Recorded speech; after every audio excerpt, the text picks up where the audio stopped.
ಆ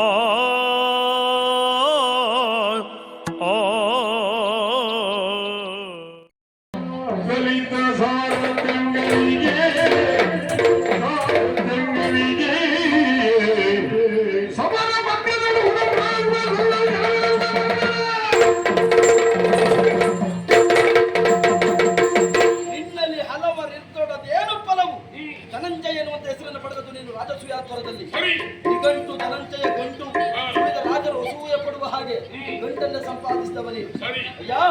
ಪಾರ್ಥನಿಗೆ ಗೆಲುವಾಗಬೇಕು ಅಂತಾದ್ರೆ ಕೃಷ್ಣನ ಲಲಿತ ಸಾರಥ್ಯಗಳಿಲ್ಲದೆ ಗೆಲುವಾಗುವುದಕ್ಕೆ ಸಾಧ್ಯ ಇಲ್ಲ.